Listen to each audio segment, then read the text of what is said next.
Another week of comics are in the books, and today I am going to be bringing you my weekly comic book pull list review. I'm going to be going through each one of my comics that I picked up this week and giving you a spoiler-free review. If you enjoy comics and graphic novels, weekly content, weekly reviews, top 10 videos, and deep dives into some of your favorite or maybe some of your future favorite comics and graphic novels. Hello everyone, I'm Alex and this is Graphic Novel Collector. Consider subscribing. With all that out of the way though, let's jump into this video with my pick of the week, and it is none other than Absolute Batman issue number 1 by Scott Snyder, Nick Dragotta, and Frank Martin. Holy smokes. This book is bombastic, it's silly, it's goofy. If you like Scott Snyder's metal and dark metal runs in the mainline DC universe, you are going to enjoy Absolute Batman. I don't want to go too far into this because you do get some spoilers right away, but Nick Dragotta on the art is absolutely phenomenal. Of course, he did East of West many years ago with Jonathan Hickman, and he is proving he still has the chops and has what it takes to write some excellent, excellent stories. He knows how to tell a visual story, and we have little moments in this book where we're focusing on different things, different objects that really let us linger, not in a bad way, but really let us get to live in this world, this new Gotham. But basically, and I'm not trying to give away too much here, but this entire book is narrated by Alfred Pennyworth. Now, Alfred is not the butler of Bruce Wayne. In fact, he is basically like a FBI agent of sorts, kind of like that. I forget M6, or I forget what the name of the organization is, but he is returning to Gotham for the first time in a long time. And this is his story, at least it's not his story, but it is narrated by him. And we see that Bruce, this isn't the Bruce that we know and love. This is not the Bruce Wayne that was a trust fund baby and his parents were murdered in Crime Alley. In fact, he's basically a poor kid. And I don't want to give away what trauma kicks off his need, his want, his desire to become the Batman. But he grows up in Crime Alley, and grows up with friends of some of the people you would expect to be in Crime Alley. I really love this. It's goofy, right? You have to embrace the goofy side of this book. You have to come into this with an open mind, because this is not like any kind of retelling of Batman that we've ever seen before. And I really enjoyed it. Scott Snyder, to me, especially on Batman, but even with Witches and other titles, he's able to write a very real, a full-fledged character, especially when he's writing his main characters. And I really like the Bruce Wayne in this Batman comic book thus far. So this is my pick of the week. I considered another book. I considered Transformers, but for reasons, I didn't pick it. But yeah, Absolute Batman absolutely delivers. I will give this a solid 4. Not a perfect first issue. There was some things in it that, you'll have to read it. You'll have to read it, but Absolute Batman is absolutely worth the read, and I am all in on this. I'm really, really stoked for the Absolute universe. Next up, sticking with DC Comics, we have Action Comics issue 1070.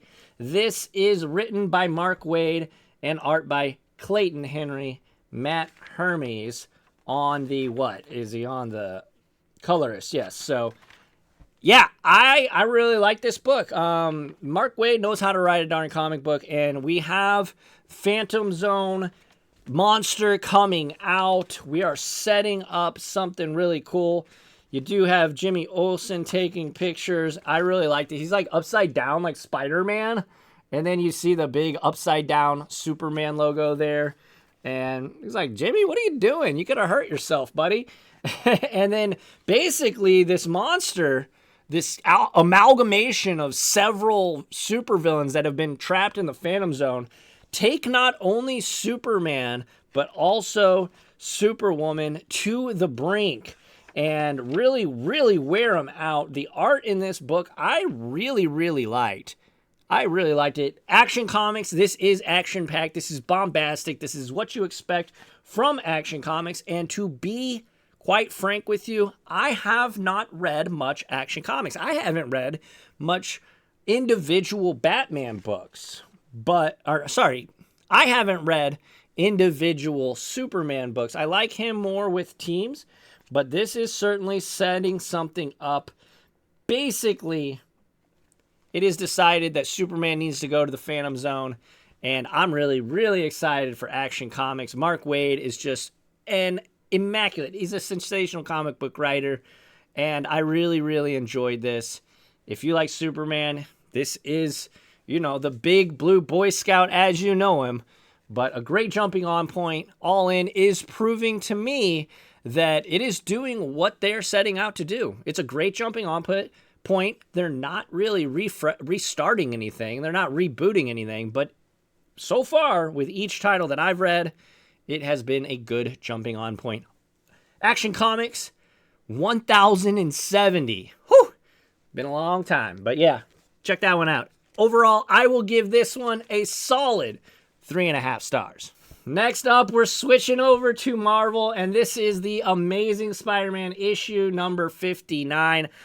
As you all know, if you've been watching the channel, I've been extremely wishy-washy, hit or miss. I haven't, but this book has been extremely wishy-washy and hit or miss. Of course, Zeb Wells, John Romita Jr. on the art. But yeah, this John Romita Jr., I've said it before if you watch one of my review videos with the Amazing Spider-Man in it, it's not great. This entire issue, though, is one giant fight scene, which, hey, I don't hate it. I don't hate it. It was fine. The only reason I'm really getting this book at this point is because I am so excited for the end of this run to be done. I just want Joe Kelly's run to start. Please, I hope and pray that Joe Kelly's run, it's got to be better than Zeb Wells. Nothing against Zeb Wells, but this has been some of the most wishy-washy, just mundane, lackluster storytelling I've seen. And John Romita Jr.'s art just does not do it for me. In this issue, again, it's just the whole fight scene is the entire issue is a fight scene. So not much dialogue, very action-packed. I wish I could say it was a nice visual comic, but unfortunately John Romita Jr. just doesn't have it. I almost want to break this up into two separate categories, the story and the art, because the art is like a 1. I hate it. I do not like John Romita Jr.'s artwork, and I don't want to just shit on him, but I just don't like it. And then the story, because this is kind of a follow-up to the last issue, which was just a big fight. This is a conclusion. Basically, Tombstone is just trying to kill Janice, and basically Spider-Man just is not allowing that to happen. So, yeah, the story, I would say, was a decent 3, right? A pretty average comic book. And I would say even maybe a 2.5, but it wasn't terrible. The Amazing Spider-Man is what it is at this point. If you're on, great. You're probably waiting, like a lot of us, for the end of the run. Otherwise, I don't know. If you like it, let me know in the comments. I would love to see some people try and stick up for this book at this point. If you're going to read a Spider-Man book, go check out Ultimate Spider-Man. It is the best superhero comic going right now, in my opinion. Next up, we have the Fantastic Four issue number 26, Legacy issue 719 by Ryan North and Ivan Ferrelli. This book was awesome. We had an odd couple pairing of Reed Richards and Johnny Storm, and it is the Halloween edition. Basically, what happens in this issue is in the basement of the Thing's house, because, you know, Sue and the Thing, and they're out with the kids trick-or-treating, and it's Halloween night, and basically Johnny and Reed are in the house together, just kind of doing whatever, and then they hear something in the basement, and it turns out a ton of ghosts get out. There's like these boulders that they're like, what the heck is happening? And then these ghosts get out, and they have to go figure out a way to keep this portal to another dimension from coming out. And so the remedy is they have to go find this skull. And this happened. This is weird. Look, has this ever happened to you? Just like the middle page fell out. It wasn't stapled properly. But basically they have to go and find this skull that is puking fire to close the portal. It's a fun read. I liked it. Ryan North's comedy in this book is on point. It's not hokey or overdone. Sometimes, like in Amazing Spider-Man currently, his jokes just don't land, and he just sounds corny, and they're bad dad jokes. The comedy in this between these two characters is really good, and it's not forced, and it sounds like you have the straight man of, you know, Mr. Fantastic, and then you have the jokester, the prankster of Johnny Storm, and it works. And Ryan North knows how to write comedy. I really, really enjoy this issue. And yeah, Fantastic Four, I'll give it a solid 3.5. This is a good issue, and I'm really liking this series. I picked up the first trade. This is the first floppy that I've bought, but I really enjoyed it. Fantastic Four. Should I keep it on my pull list? Let me know in the comments. Are you enjoying it? Let me know in the comments. Now, switching over to the indies, we've got The Autumn Kingdom by Cullen Bunn and Christopher Mitten. First off, I do want to say Christopher Mitten is in his bag on this artwork. Holy smokes. It is kinetic. It is energetic. It is bombastic. I really, really like it. We have the summer. We have the story of Summer and Autumn, these two sisters. And in the last issue, their dad, who is a writer and is writing a book called The Autumn Kingdom, they're on their way to a summer lake house, and all of a sudden they get attacked by these orcs and goblins and, you know, fantasy creatures that are seemingly in the book that he wrote. But basically they get captured. In this book, they end up finding these old folks in a cabin in the woods, and, you know, that's always a good sign for things to come. Basically, right off the rip, the two girls realize something is awry here, and yeah, they get attacked, and all hell breaks loose. I really enjoy this book. This book is awesome. If you want a really sweet fantasy book, they have like Excalibur, essentially, like a big giant sword that they use to just slash through these hordes of orcs and things like that. In this book, the art is sick. The storytelling is awesome. Cullen Bunn always has like creepy vibes going on in his books, and it's no different in this. It is a kind of like, not a perfect Halloween book, but it definitely has some creepy vibes. The Autumn Kingdom, I will say, this book, solid 3.5. Next up, we have Transformers issue 13 by Daniel Warren Johnson. Jason Howard on the art, and Mike Spicer, as always, on the coloring. Doesn't matter who's drawing this book, Mike Spicer is always on the cover. And this is a really sick issue. It is kind of an origin story for Starscream. And as always, Daniel Warren Johnson makes you care about these characters on a level that you probably didn't know that you could care. But basically, Starscream and two of his friends, we're going back to the past. We're picking up right from the moment that Soundwave basically murders him. And we go back to the beginning, before the Great War. The Great War between the Decepticons and Autobots. And he's basically hanging out with two of his buddies. And essentially what triggers his idea to join the Decepticons is the Autobots roll in, and to his perspective, they are the villains. And there's an awesome moment at the end. I don't want to give it away, but man, Daniel Warren Johnson can write a comic book. Now, I will say, and this was probably my fault more so than the writing or the storytelling in this book. There was a moment where I kind of lost the plot in terms of they were flashbacked, and then I think they flash forward and back like 2 or 3 times, bouncing back and forth page to page. And that kind of confused me because it didn't say like now and then and now and then. Instead, it just relied on the reader knowing how comic books work, which apparently I don't. But I had to reread a couple of pages several times to see, oh, okay, so that was back in the past. This is in the flashback. This is now. So that's probably my fault. But let me know if you read this book and you kind of got confused.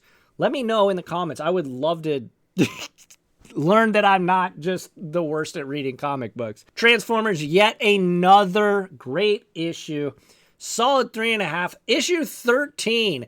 And it's still an excellent book. I'm loving it. I am absolutely loving it. And if it weren't for Absolute Batman, this would have been the pick of the week. Last, but certainly not least, we have Extremity, the hardcover. This is by Daniel Warren Johnson and Mike Spicer. Hey, you know, I read a lot of Daniel Warren Johnson books. Extremity, I've read through about the first issue and a half, maybe 2 issues. And I was like, I've seen enough. I have to own this book.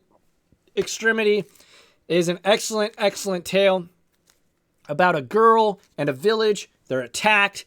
She is an artist. She is a storyteller in her world. And of course, Daniel Warren Johnson, when he's on these self-published, independent titles, he's always going to insert some of his own life in it. So obviously, this woman, she loses her hand.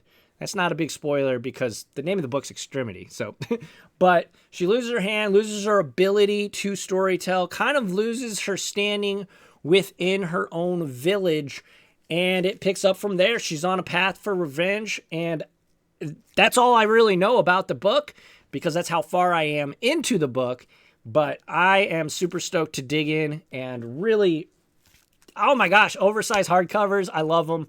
I'm super stoked. If you want to see an overview of this oversized hardcover, let me know in the comments down below. I will definitely do it if there is interest.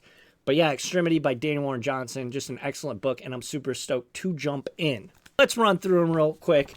Transformers, awesome, great storytelling, a nice flashback, gives you a really beautiful story on how Starscream became the just evil, villainous D-bag that we hate, but makes you kind of relate to him. Then we have the Autumn Kingdom. Cullen Bunn is really making quite the kingdom and the story with this new kind of fantasy thriller book, and I've really enjoyed it.